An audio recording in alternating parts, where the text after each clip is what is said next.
Parents who have disowned or genuinely stopped loving your child. What happened? I'm not a parent. I've never disowned a child. My parents disowned my oldest sister. I'm the youngest of 3 girls. My oldest sister had a horrible relationship with my father, blames me for getting in the way of their relationship. She had her first baby, to spite him, when she was 16 years old. My father refused to give her money because she met a deadbeat child predator, and got pregnant again, and again. She constantly put herself and deadbeat before kids. Dad would send money to girls for Christmas and birthdays and never heard a thing. He finally gave up. She's 30, has 6 daughters, and lives in a mobile home in North Carolina. We hadn't seen or heard from my sister until June of this year. My oldest niece contacted me asking to come to Florida, where I live, for the summer to get her and her sisters out of the trailer. I agree, contact sister and she agrees. I set up plane tickets and organize the rooms they'll stay in. When they got here, they were completely disheveled. Clothes visibly dirty, smelled foul, so covered in lice that my white towels stained grey from removing them. My niece informed me that they had been without water and electricity for 6 months. They live in a 2-bedroom mobile home. There are holes in the roof, bugs and rats everywhere. As a family, we decide the girls aren't going back to North Carolina. We tell my sister to come to my parents' house in Florida to get her life together and get back on her feet. She refused because deadbeat is not invited. Ironically, she found out that deadbeat is cheating on her. She confronts him and he kicks her out of shithole trailer. Deadbeat said, I would rather be homeless than live with you. Sister now works for the dollar store and doesn't pull her weight with kids. At least the girls are safe now. Not me, but my great-grandma.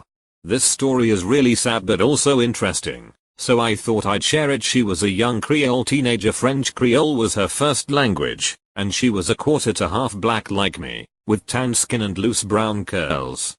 She was born in Florida, but when things started getting worse for black people in Florida, her family relocated to Texas. For those who don't know, Creole people tend to play heavily into colorism. Although they are definitely mixed race, they prioritize light-skinned people. The looser your curl, the lighter your skin, the more white you look, the better. Her parents had high expectations for her to marry a wealthy, light-skinned man who would take care of her. Instead, she met my great-grandfather.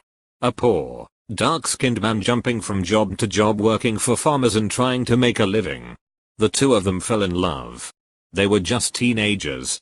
Her parents threatened to disown her if she continued seeing him, and like a rebellious teenager, she refused. They wanted her to do better. She wanted to be in love. They might have broken up eventually, if she didn't get pregnant. But she did, and that was the end of it. Her parents basically said, you've ruined your life, and disowned her right there. The whole family disowned her. No one would speak to her aunts, uncles, cousins, not a single person stood up for her. So she had no choice. The two of them moved to California, so he could get a job picking oranges. He built a house. They had their first daughter. She was 16. She never saw her family again. My parents disowned my oldest sister. She always struggled growing up more than us. She became a teen mom with a bad older dude, partied a lot, etc. But my parents helped her a lot. They do okay for themselves, but had a no co-signing rule for all 6 of my siblings, and they co-signed for her house so she could get a head start. She didn't pay the mortgage for almost 3 years before my mom got served in front of all the other nurses at her work. My parents worked tirelessly to try to work out deals where my sister and her family kept the house and got some leniency, but to no avail, because my sister never showed up for court dates. During this time, she paid $12K for IVF and got pregnant with her 5th kid. When my mom demanded some of the money back, she accused my dad and my brother of beating her sons. When my parents took them to Disney World, he didn't, and said she'd file a police report if he asked for money again. They kept asking, cause it wasn't true. She awkwardly joined us for Christmas, and punched my brother in the face during the meal for humiliating her oldest son by asking him if he wanted to work at my brother's company for good pay. Her oldest son is in and out of jail, and my brother was trying to help him after his release, but her son said he didn't want a job and got mad. She then called the cops and told them the same brother had illegal guns in his truck, and they came on Christmas night and searched his truck. No guns found. Needless to say, she is not welcome anywhere near any of us, and my mom still cries about it, but refuses to talk to her again. My mother and her sister were both adopted into a great family recently. My grandfather fell ill and we were told to prepare to say goodbye. So the family gathered. My grandmother has had a hard time with her memory since she had a brain hemorrhage, but she welcomed my aunt into her home during this tough time whilst my grandfather was in his final week. Wendy, aunt, took my grandmother's ATM card and proceeded to spend well over $1,000 on herself and get herself a motel room. She also attempted to steal their car. When my uncles found out, she basically disappeared into the wind after my grandfather passed and his funeral was all sorted. My grandmother went to an attorney to write Wendy out of any inheritance she would get from their estate when she passes.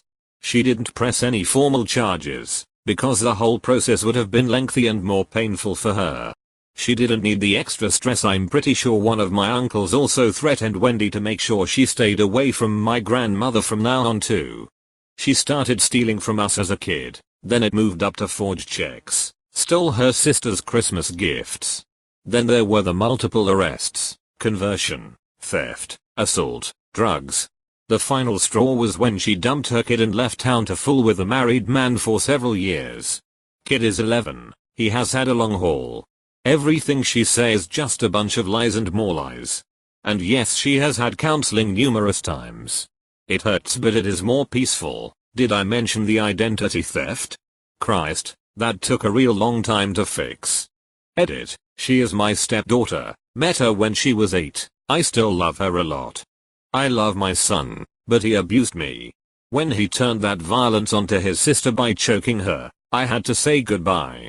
My father said my mother's issue was she had too many children and it gave her some kind of brain fever, much like a dog that loses its mind after having too many puppies. My mother said my father felt trapped by me. He was planning to leave when it was just my 2 older brother, and then my mother got pregnant with me and he felt obligated to stay. Now that I'm an adult with 2 kids myself, I think I realized that both of my parents are just extremely mentally ill and incapable of loving anyone, including themselves. My family disowned me because I disowned my mother. I was sexually groomed and abused, tortured by her husband for years, and when I finally told her, she not only didn't believe me, but stayed married to him for 7 years. I had to move out at 16 to get away from how I was being treated. Then when I finally began speaking to others, she started to cover her ass with her social circle by telling them that I seduced her husband. I cut her off for years, and didn't ever want to see her again, but my family bullied me to just get over it and have a relationship with my mother, and that I was hurting her.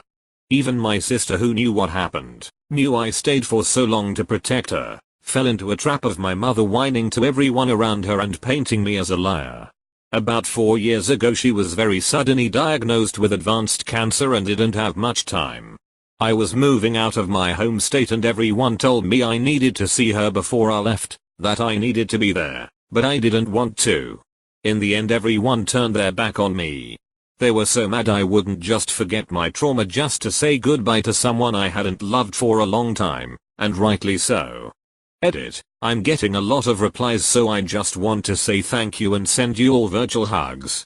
I'm okay now, I'm grown up, and though I was set back in a lot of ways life-wise, I came out on top for the best. Anyone who is also experiencing this, you aren't alone, and if you need to talk, I'm here.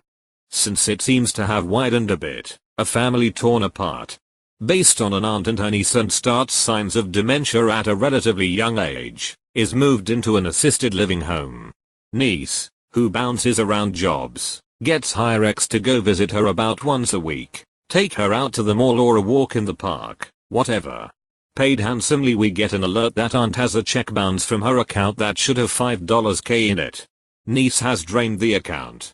Proven beyond a doubt, with receipts.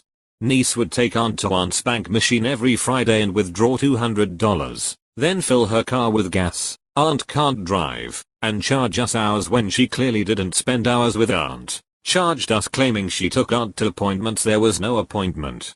We can actually call the doctor for your information. The family rift? For some bizarre reason, niece's family took her side. My ex-wife disowned my son. We both married young when I was in the military, high school sweethearts. She became pregnant 6 months into our marriage.